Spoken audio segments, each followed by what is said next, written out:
Hi there, and welcome to Ian's Engage channel. I'm Ian. First of all, while we watch the little pannier tank take a turn around the test track, may I wish everyone a very happy new year. Hopefully 2024 will be a happy, healthy and prosperous year for us all. Right, this being the first video of the year, I thought I'd share what I've got planned for Shelfington in the next 12 months.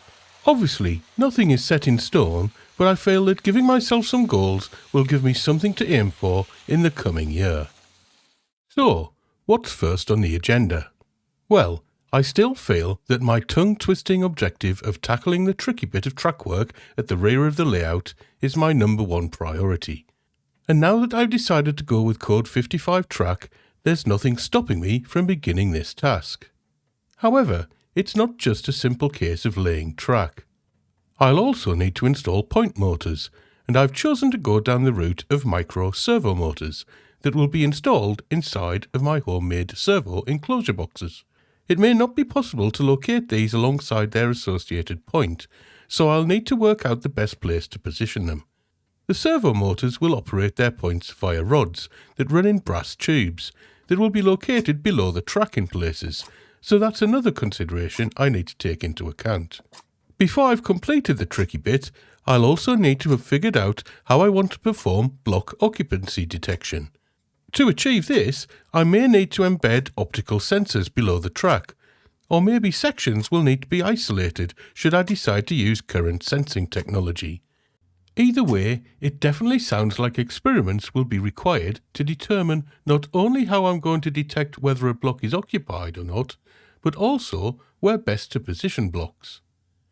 As of yet, I haven't put too much thought into this, but I'm fast approaching the point where I need to know. Concentrating on the tricky bit area alone, it would make sense to know whether or not the outer loop is occupied.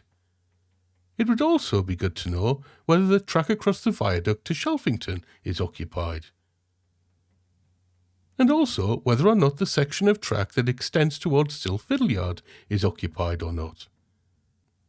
It would also make sense to know whether the main line of the inner loop is occupied, or if the passing loop on the inner loop is occupied. I think I'm only just realising that block occupancy detection could be a tricky business in itself. So, completion of the tricky bit could easily take a few months in itself, but once finished, I think that construction of the outer loop should be the next step. The problem is that outer loop construction can't begin immediately. Why not, I hear you ask?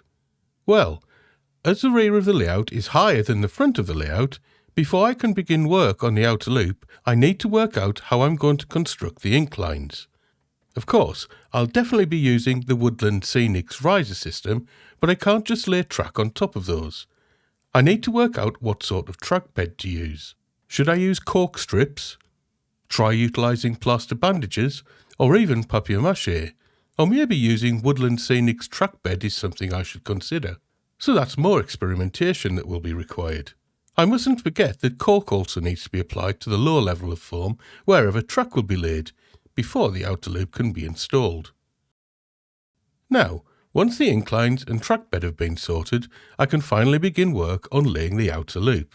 And once that's in place, I'll finally be able to play trains again, which will be a great relief. For the next job, I think I should return to the micro servo motors and determine how I'm going to control them.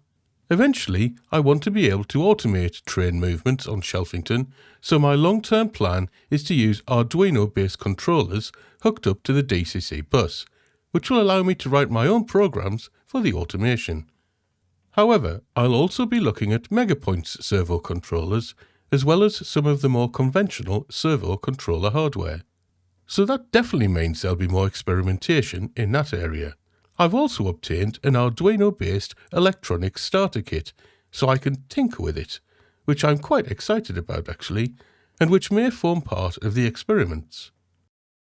As soon as I've figured out how point control is going to work, I can then begin work on laying the inner loop, which, once completed, will give me bi-directional running for the first time since the end of 2022.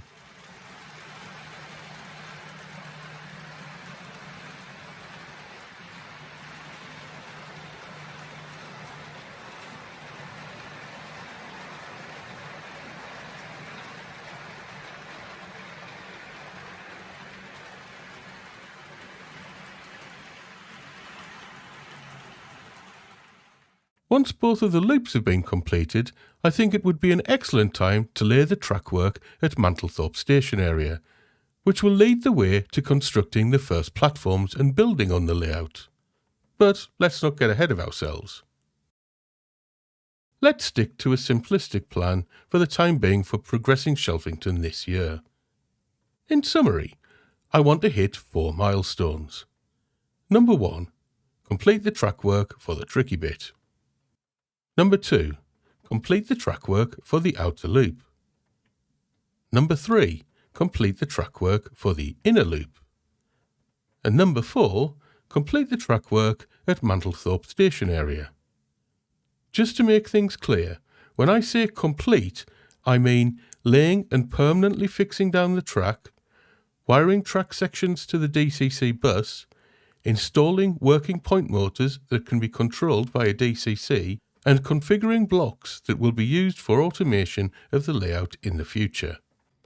I actually think I'm being a bit ambitious with these 4 milestones, especially considering I've very little idea about block occupancy detection or DCC point control, and I'm also unsure about what type of track bed to use on the inclines.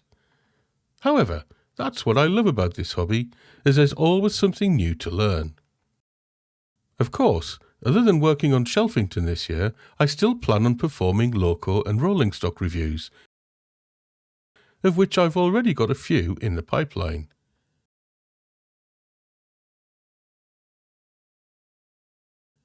I'd also like to attend a few more model rail shows this year, as I thoroughly enjoyed attending the Great Electric Train Show last year.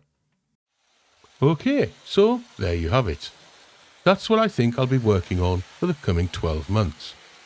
Let me know what you think. Am I being too ambitious or not ambitious enough? Should I do things differently? And if so, what? Also, any pointers on where and how to configure blocks or what to use as the track bed on top of the Woodland Scenics risers would be useful. Alternatively, if you've got any hints, tips, useful tools or techniques to pass on to a beginner in N-Gauge modelling, or if you simply want to say hello, then please do so in the comment section. Anything and everything you've got to say will be greatly appreciated. In the meantime, thanks ever so much for watching. Hopefully I'll have an update on my progress very soon. Bye.